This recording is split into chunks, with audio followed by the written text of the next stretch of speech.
قال رب بما أغويتني لأزينن لهم في الأرض ولأغوينهم أجمعين إلا عبادك منهم المخلصين قال هذا صراط علي مستقيم إن عبادي ليس لك عليهم سلطان إلا من اتبعك من الغاوين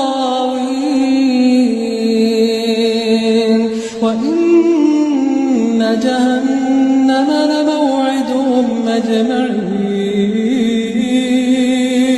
لها 7 أبواب